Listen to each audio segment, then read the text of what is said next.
안녕하세요. 보존하세 한그루치과병원 대표원장 윤범희입니다. 오늘은 재식수를 했음에도 불구하고 오랫동안 잘 쓰고 있는 케이스를 보여드리고 싶어서 이 자리를 가지게 되었고요.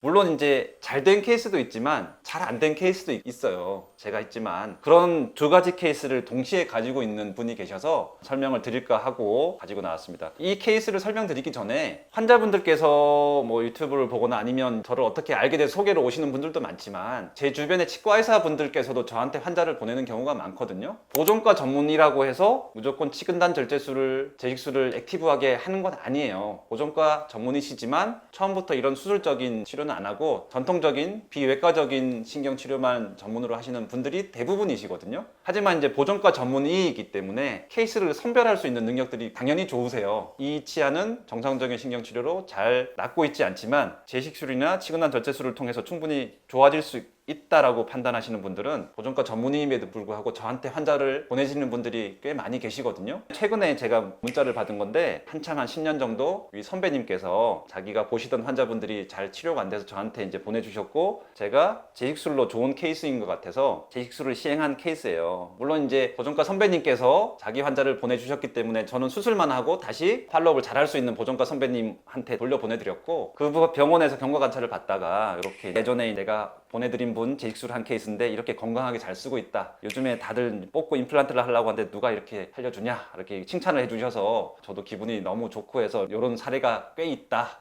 치과의사들조차도 저한테 환자를 보내주시고 그런 환자들이 제가 경과관찰을 못하고 있지만 다시 원래 병원에서 잘 건강하게 쓰고 있는 거를 경과관찰을 잘 받고 있는 분들이 많아서 이런 사례가 있다는 걸 한번 보여드리고 제 케이스를 한번 보여드리도록 하겠습니다.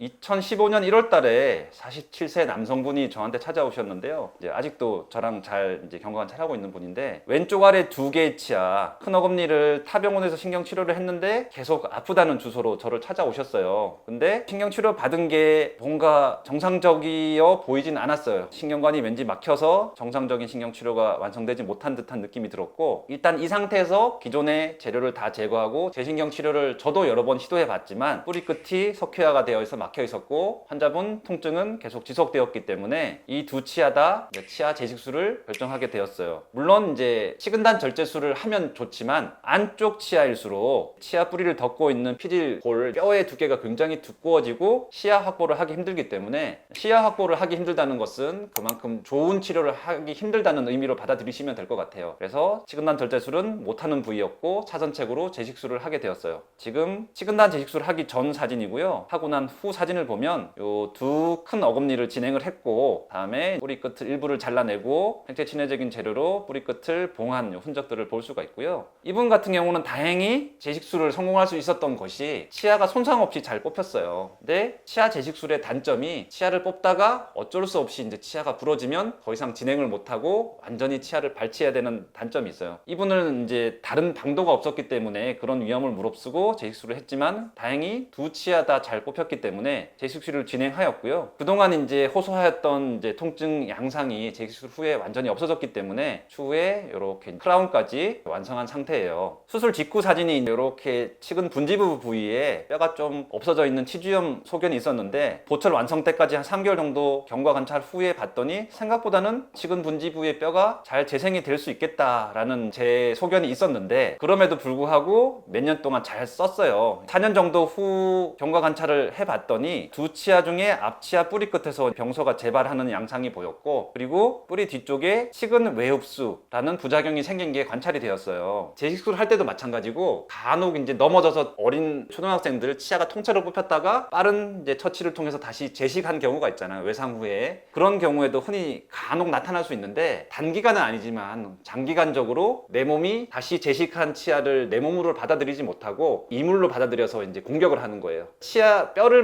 만드는 조골세포가 있고 뼈를 파괴하는 파골세포가 있는데 이 조골세포의 역할보다 파골세포의 활성도가 더 높아지면서 뿌리를 이렇게 흡수시키는 거예요. 그래서 지금 두 치아를 동시에 똑같이 진행했지만 앞뿌리에서도 외엽수가 관찰되고 뒷뿌리 요 치경부 쪽에서도 자세히 보시면 이렇게 뿌리가 약간 흡수되는 양상이 보였기 때문에 이 앞치아는 재발한 것으로 판단하고 발치 결정을 어쩔 수 없이 내리게 되었고 제식술 4년 지나서 앞치아는 발치를 하고 임플란트를 식립하게 되었어요. 그로부터 또 한 6년 지난 그러니까 첫 제식술 한 10년 경과 사진인데요. 임플란트도 잘 자리를 잡았고 10년 전에 하였던 제식술 한 뒷치아는 아주 건강한 상태로 잘 쓰고 있는 케이스여서 제가 인접한 치아 2개를 10년 전에 동시에 진행했지만 아쉽게도 한 치아는 중간에 재발하게 되면서 발치하고 임플란트로 들어가게 되었고 한 치아는 아주 이제 좋은 이제 경과를 가지고 10년째 건강하게 쓰고 있는 실패한 케이스와 아주 성공적인 케이스가 동시에 이제 있는 케이스여서 여러분들한테 이렇게 설명드리게 되었어요. 제식술을 할 때는 제식술의 부작용이 방금 말씀드린 치아 뿌리가 흡수되는 외흡수 현상도 있고 또 간혹 치아를 제식했을 때 치아 뿌리랑 뼈가 인대로 연결되어 있거든요.